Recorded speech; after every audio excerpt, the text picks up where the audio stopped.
말씀을 가지고 떠오르는 복 이와 같은 제목으로 잠시 은혜를 받도록 하겠습니다.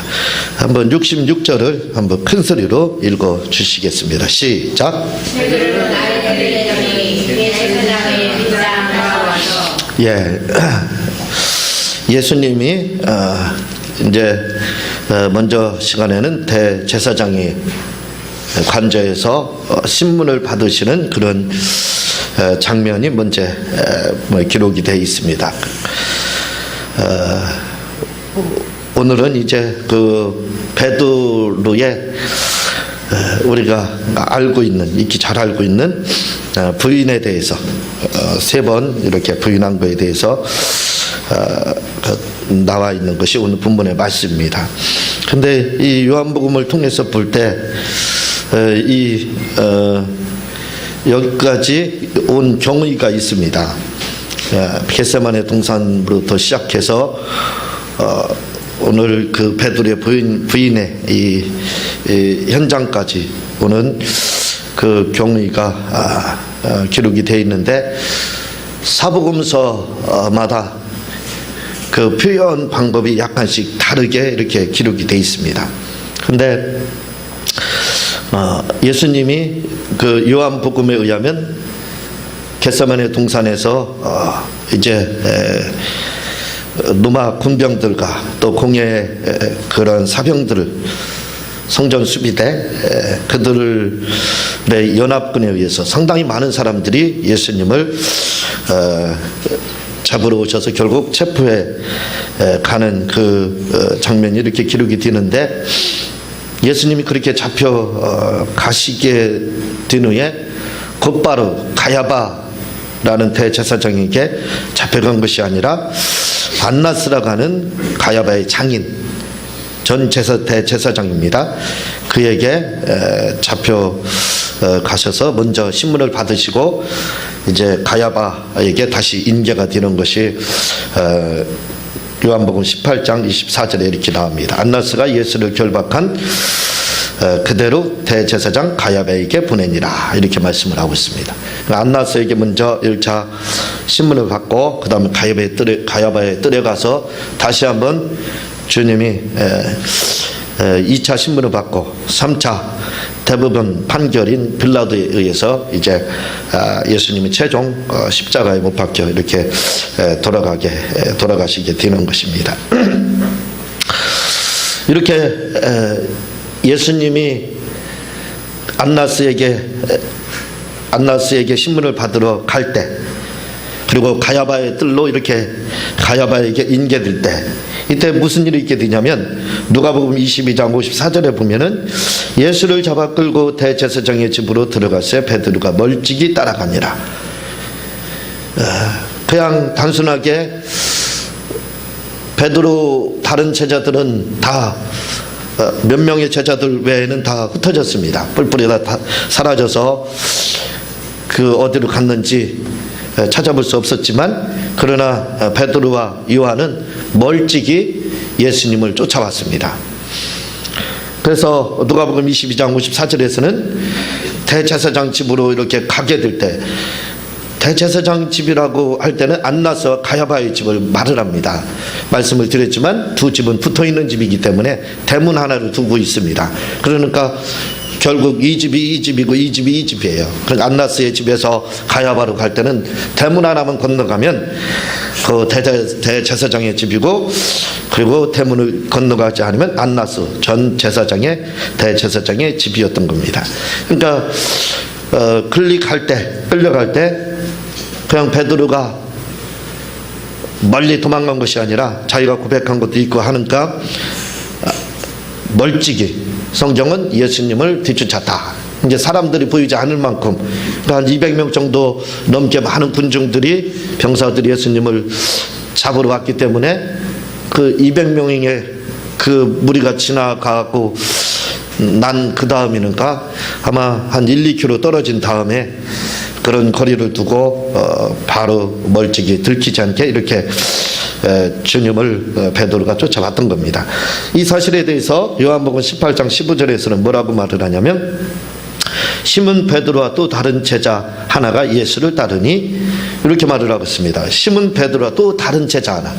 성경의 저자들은 본문의 누가복음에 마가복음의 저자에서 마가는 도망칠 때 어떤 청년이다 이렇게 표현을 하고 있습니다. 자기 이름을 익명을 하고 이렇게 표현을 하는 것을 보게 되고 뿐만 아니라 요한복음에서 요한은 자기가 주님의 사랑받는 제자 또 다른 제자 이런 식으로 익명으로 다 자기를 이름을 드러내지 않고 이렇게 표현하는 기법을 사용하고 있습니다.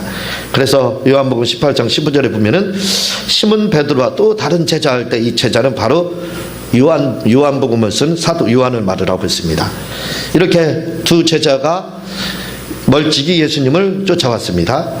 그런데 이 제자는 대제사장과 아는 사람이라 예수와 함께 대제사장의 집들에 들어가고 이렇게 말씀을 하고 있습니다. 무슨 말씀이냐면 베드로는 대제사장과의 관계가 없기 때문에 들어가지 못했지만 이 요한 사도는 무슨 일인지는 잘 모르지만 어쨌든 이 대제사장의 그 일가다 이렇게 말을 하고 있습니다. 친척이다 이렇게 표현을 하고 있어요.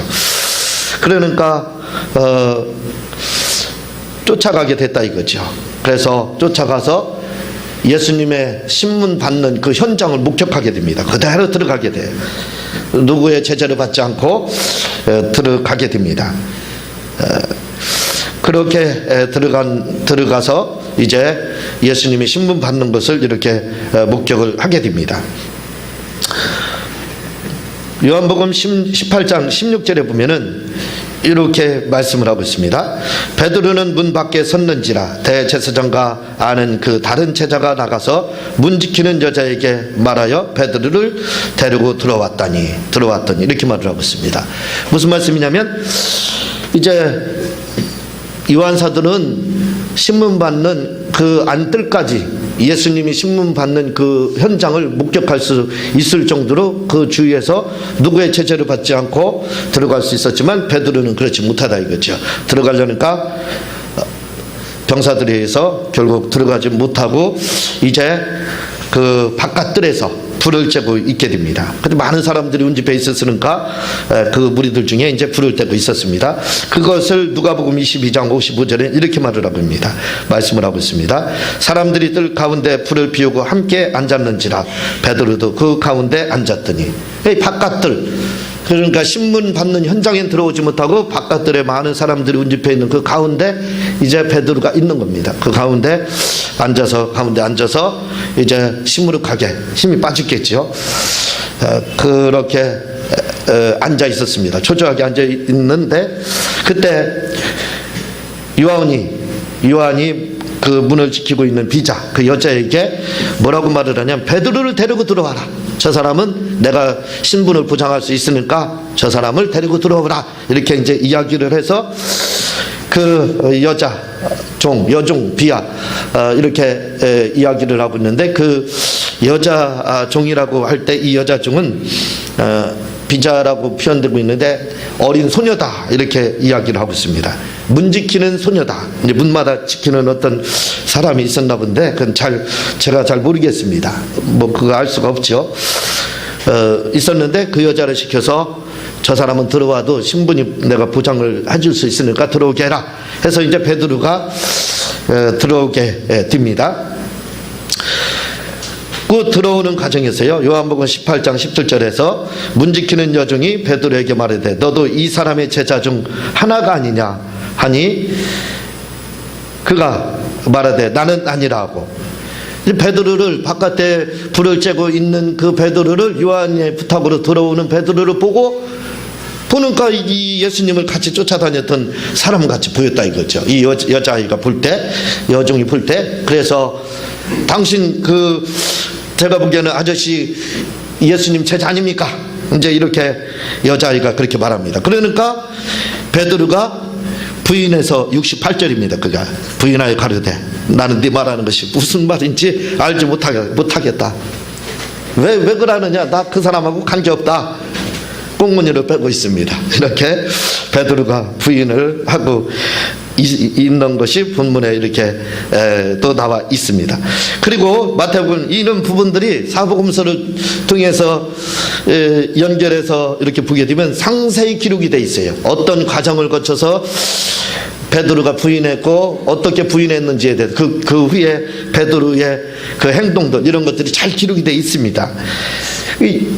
그 이후에 이제 여기서는 69절에 그 비자가 그를 보고 곁에 있는 이렇게 이야기를 하죠. 69절에서 그 종입니다. 그 여자 종이요. 어떤 곳에는 다른 사람으로 이렇게 표현되고 있는데 그것은 왜 그러냐면 이제 그 베드로가 첫 번째 부인하고 그 여자 아이가 다시 이제 그 추궁을 하게 되는 겁니다. 뭐라고 추궁하냐면 마태복음 26장 76절에 73절에 보면은 조금 후에 곁에 섰던 사람들이 나와 베드로에게 이르되 너도 진실로 그 당이라 내 말씀과 너를 표명한다 하고는 이렇게 말을 하고 있어요. 근데 69절에서는 비자가 다시 이야기를 했다 이렇게 나오고 있어요. 그러니까 무슨 말이냐면 다시 그 문 안뜰까지 들어와서 이제 불을 또 쬐고 날씨가 추우니까 불을 쬐고 있었습니다. 불을 쬐고 있는 가운데 먼저 데리고 갔던 그 여자가 너 예수님의 제자 아니냐 하니까 아니다 했습니다. 그리고 다시 이제 주위에 앉아 있는데 가만히 여자가 뒤에서 보니까 아무리 생각해봐도 아니라 이거죠. 베드로는 예수님의 제자다 이거죠. 너 예수님의 제자 아니냐 이렇게 부르니까 이제 사람들이 벌떼처럼 일어나는 거예요. 이구동성으로 일어나서 그게 마태복음 26장 73절에 그렇게 기록된 겁니다. 조금 후에 곁에 섰던 사람들이 이렇게 여러 명이 일어나가지고 동시에 네가 맞다. 너 베드로 너 보니까 틀림없다. 너는 예수님의 제자다. 이렇게 이야기를 하는 겁니다. 그러면서 뭐라고 말하냐면 아니라고 부인하려고 하니까 베드로에게 다그칩니다. 뭐라고?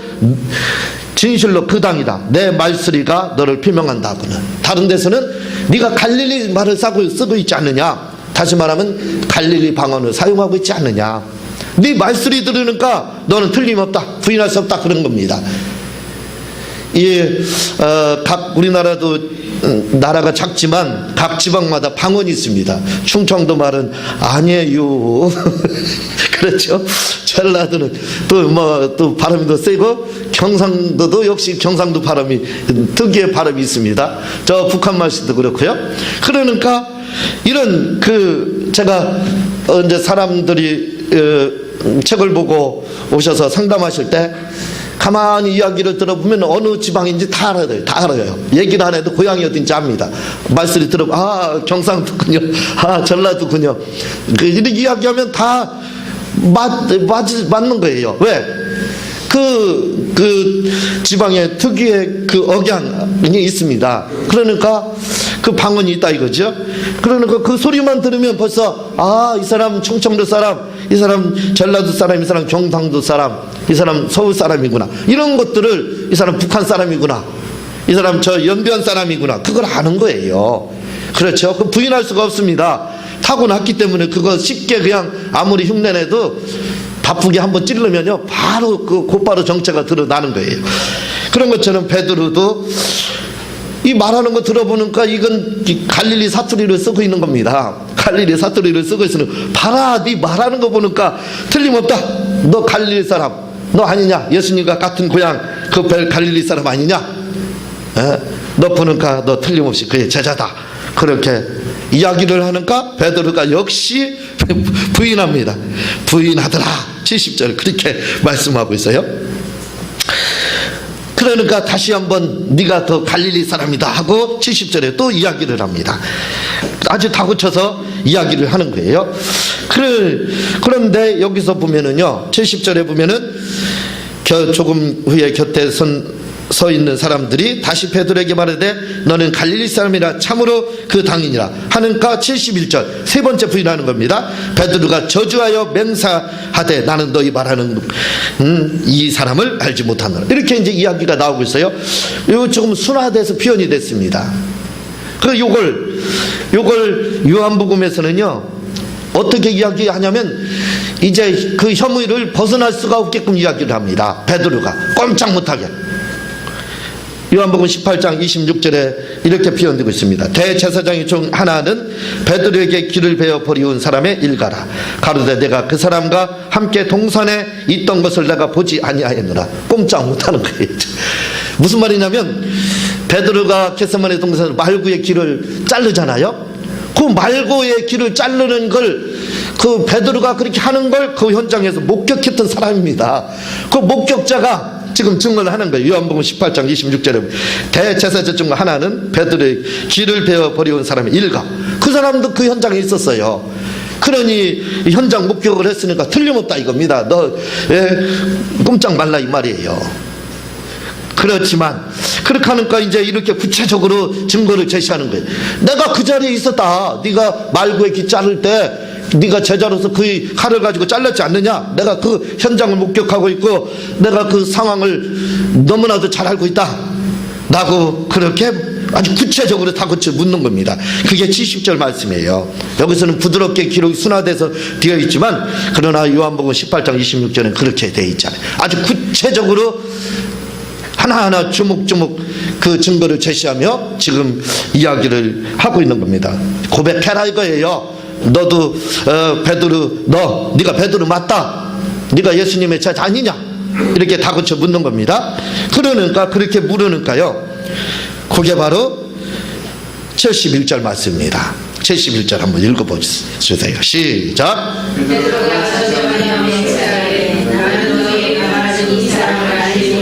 예, 베드로가 그렇게 하니까 이제 마지막으로 증거까지 제시하니까 어떻게 해서든지 혐의를 벗어나기 위해서요 예수님에 대해서 뭐라고 저주까지 하면서 맹세까지 했다 그랬습니다. 그냥 무슨 소리 하는 거예요. 나는 그런 사람 아닙니다 한번 드는데 그래도 못 믿으니까 어떻게 해요? 내가 저 예수라는 사람 알면 내 손에 장을 치자. 그렇게 말을 하면서 예수님에 대해서 아주 저주까지 욕까지 했다는 뜻입니다. 저주했다는 저 사람 뭐 하면서 아주 저 나쁜 사람을 내가 어떻게 아느냐 나는 모른다 그렇게까지 저주하며 저 사람 알면 내 손에 장을 지쳐라 맹세하며 이렇게 기록이 되어 있습니다. 그렇게까지 예수님에 대해서 부인했던 사람이 부인을 해도요 철저하고 완벽하게 한 겁니다. 완전 범죄를 꿈꿨던 거예요. 물론 그것이 통했습니다. 그래서 베드로가 그 사람들에게 들키지 않고 나왔죠. 그런데 무슨 일이 일어나냐면 72절에 사건이 일어납니다. 72절을 한번 읽어주시겠습니다. 시작. 자기에게 하신 말씀 곧 자기 두 번 오기 전에 내가 세 번 나를 부인하리라 하시니 기억해요. 생각하고 울었다. 예, 이렇게 세 번을 부인하니까 닭이 두 번째 꼭 껴하고 울더라 이거예요. 먼저 말씀을 드렸지만 이 닭은다는 소리는 시간을 의미하고 있습니다. 그래서 이스라엘은 저녁에 닭이 세 번 운다 이렇게 되어 있습니다.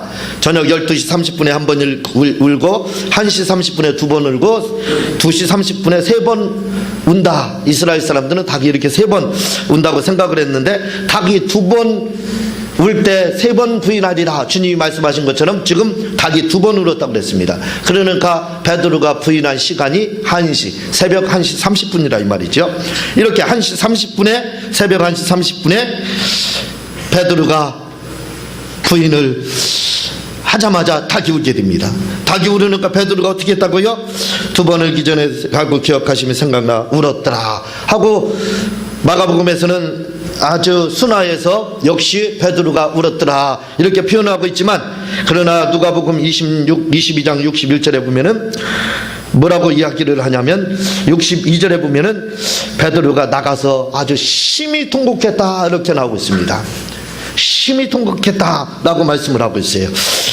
제가 말씀을 드린 적이 있지만 베드로는 이후부터 다구는 소리만 들면 그가 이제 사역을 하면서도 다구는 소리만 들면 그때부터 항상 자기가 주님을 부인한 것이 생각나서 항상 눈물로 통곡했더라 라는 그러한 전승이 내려오고 있습니다. 이 베드로 이렇게 오늘 부인을 세 번을 하게 됩니다. 근데 여기에서 보게 되면요 닭이 2번 울기 전에 네가 나를 3번 부인하리라 해서 닭 2번 울고 난 다음에 닭 우는 소리 듣고 베드로가 통곡하며 그가 울었더라 라고 하는 것처럼 보이고 있는데, 그러나 누가복음 22장 61절에는 그렇게 말하지 않고 있습니다. 누가복음 22장 61절에 보면 뭐라고 되어 있냐면, 주께서 돌이켜 베드로를 보시니 베드로가 주의 말씀 곧 오늘 닭 울기 전에 내가 3번 나를 부인하리라 하심이 생각나서, 이렇게 말씀을 하고, 다시 말하면 닭 2번 울 때까지도 베드로는 잘 몰랐습니다. 자기가 3번 부인했는지도 몰랐어요. 그런데 닭 2번 우는 소리가 나면서 보니까 예수님을 바라보게 됐는데, 예수님과 그만 눈이 마주친 겁니다. 봐라, 내가 너에게 얘기했지 않느냐? 닭 2번 울기 전에 네가 3번 나를 부인하라고 했지 않느냐? 그 말이 예수님과 눈이 마주치면서 그 생각이 난 거예요. 얼마나 마음이 아팠겠어요, 베드로가. 그렇게 호언장담해서 다른 사람이 다 부인할지언정 나는 죽더라도 내 목숨 걸고 주님을 부인하지 않겠습니다 했는데, 보니까 구체적인 그런 증거를 제시하면서 이야기하는 걸 꼼짝 못하고 부인하고 있는 닭이 자기 자신을 바라볼 때 얼마나 그가 자기 자신의 그 초라함을 발견했겠느냐 이거예요.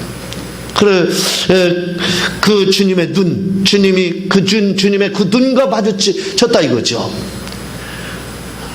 여러분들이 성경을 볼 때 제가 말씀을 드린 적이 있지만, 어느 그 전도사님이 이런 성경을 볼 때 주님이 말씀하시는 그 현장에 가서 주님과 눈을 마주쳤을 때 성령의 불을 받아가지고 화상까지 입었더라 하는 말씀을 드린 적이 있습니다. 이 실제 있었던 사건이거든요. 이와 마찬가지로 여러분들이 성경을 볼 때도 이런 마음으로 보면 굉장히 좋습니다.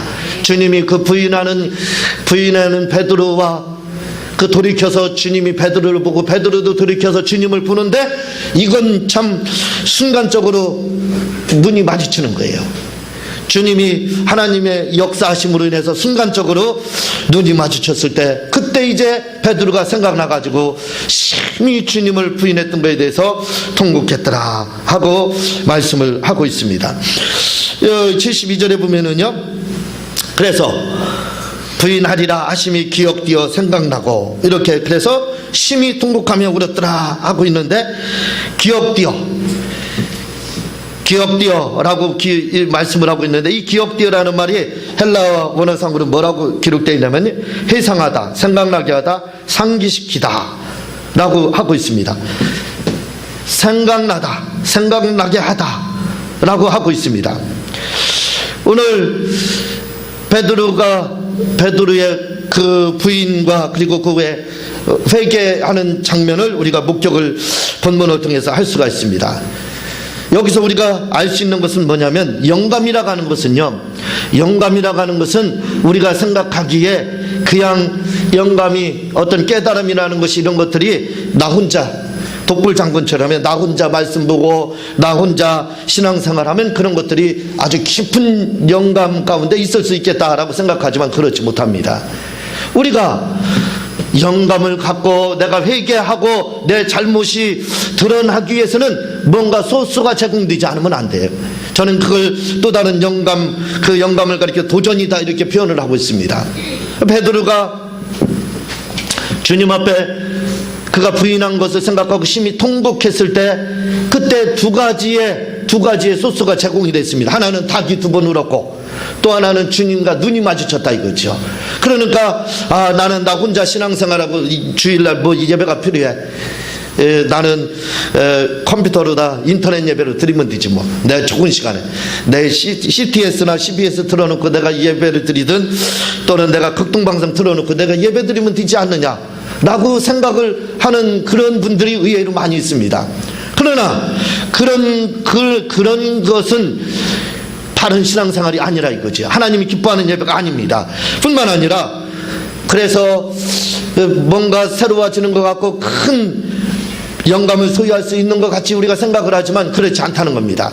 우리가 뭔가 깨닫기 위해서, 영감을 받기 위해서는 교회에 나와서 목사님의 말씀과 또는 성도들끼리 이야기를 나누면서 그 교제 가운데 나누는 그 규제 가운데에서 듣는 그 말씀들, 이런 부분, 이런 말씀들을 통해서 바로 영감이 생기게 되는 거예요. 그래서 우리가 신앙생활은 독불장군식이 아닙니다. 항상 아무리 훌륭한 목사님이라 할지라도 영감을 누구에게 공급받지 못하면, 영감을 누구에게 제공받지 못하면 그 영감은 한계가 있는 겁니다.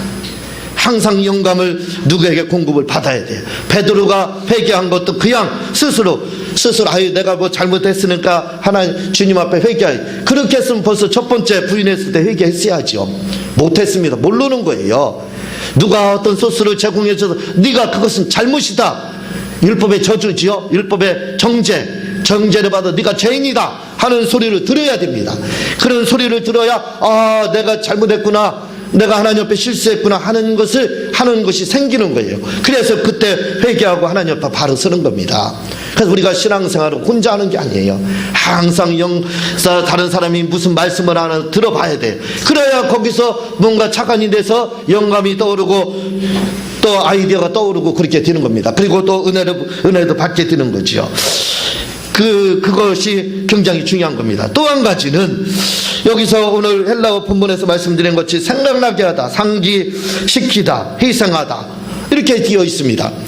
무슨 말이냐면 우리가 이렇게 베드로가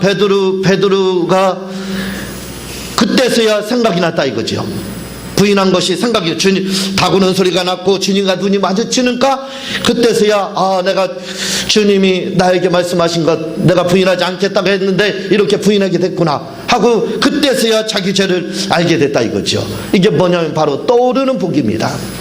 만약에 자기가 맹세하고 예수님이 말씀하신 거 그래도 눈이 마주쳤어도 몰라봐요. 아니 주님이 왜 나 쳐다보지? 하나님 그렇게 해서 아니 닭이 1시 반 됐구나, 닭이 우는 걸 그렇게 만약에 생각했더라면 그냥 일반적으로 생각하는 것처럼 하루 일상처럼 그렇게 생각을 했더라면 아마 베드로가 이렇게 훌륭한 제자가 다시 되지 못했을 겁니다. 그렇지만 베드로는 그렇지 않았어요. 영감에 민감했던 자입니다. 다구는 소리 주님과 눈이 마주치자마자 알았던 거예요.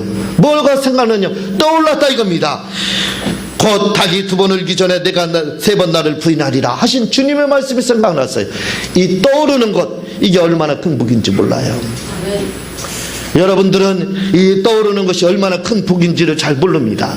아는 분들도 이렇게 많지요. 그러나 모르는 분들도 우리 교회는 없지만, 우리 성도들은 없지만 이 말씀이 떠오르는 것, 주님이 떠오르고 생각나는 것, 이게 얼마나 큰 복인지 베드로 봐봐요.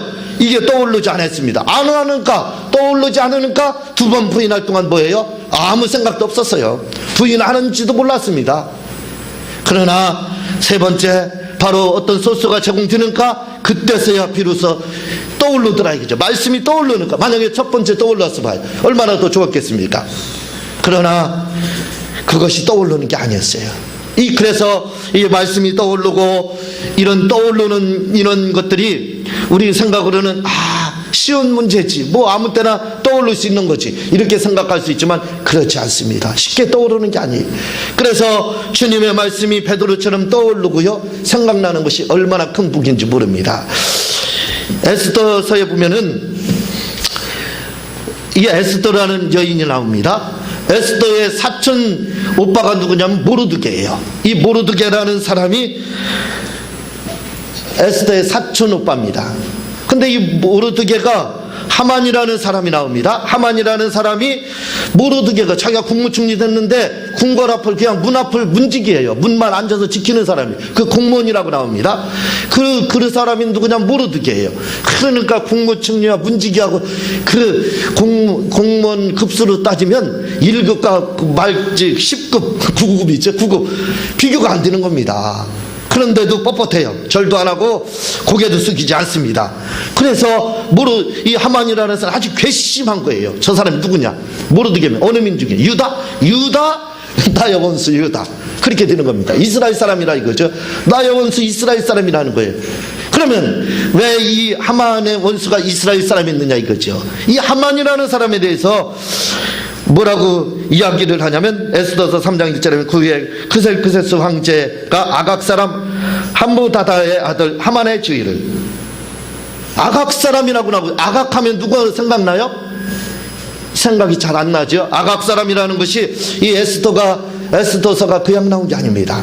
이 아각이라는 사람이 언제 나오냐면 사무엘상 15장 8절에 아멜렉 사람의 왕 아각을 사로잡아 칼날로 그 모든 백성을 진멸하였을 때, 사무엘상 15장 9절에 보면 사울과 백성이 아각과 그 양과 소와 가장 좋은 것 또는 기름진 것과 어린 양과 모든 좋은 것을 남기고.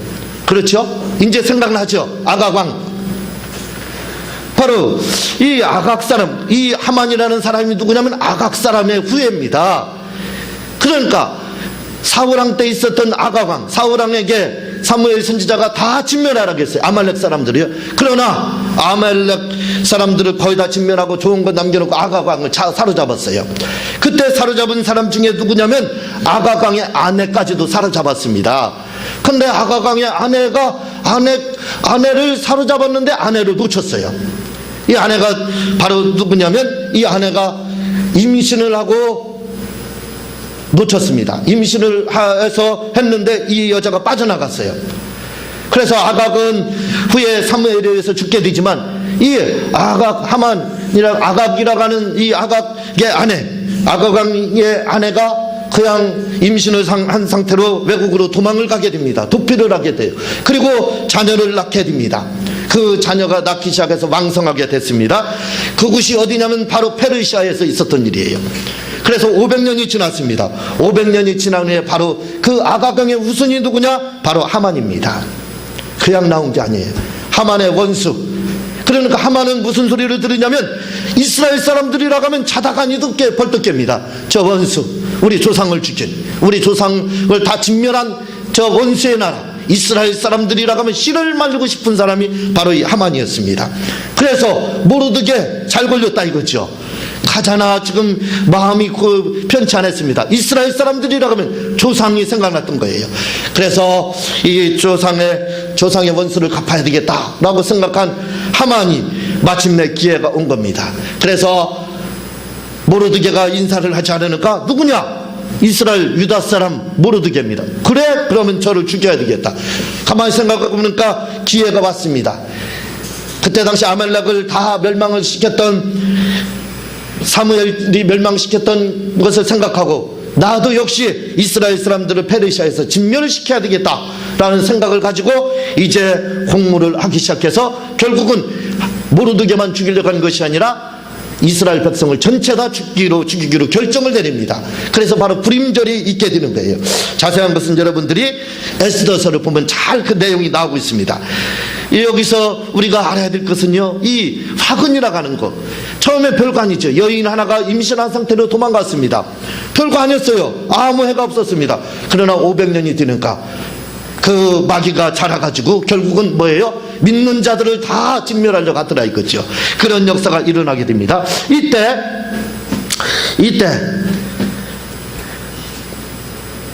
이때가 바로 크셀크세스 황제 왕이라고 합니다. 이 사람이 우리가 300인 용사 영화에 나왔죠. 그 왕이, 그때 페르시아 왕이 바로 크셀크세스. 이 사람이 누구냐? 에스더 왕의 남편입니다. 300인 용사에 나오는. 자, 이렇게 진멸하려고 했을 때 무슨 일이 일어나냐면, 에스더 6장 1절에 보면 그날 밤 황제는 잠이 오지 않아 신하들에게 궁중일기를 가져와 읽으라고 명령하였다. 무슨 말이냐면, 지금 내일 내가 모르드게를 먼저 죽이고 그 다음에 이스라엘 백성들 12월 13, 14일 날 다 진멸해야 되겠다. 이렇게 이제 하만이 마음을 먹고 있었던 그날입니다. 그날이 지나면 모르드게는 죽는 거예요. 그런데 갑자기 왕이 뭘 가져오려고 했냐면,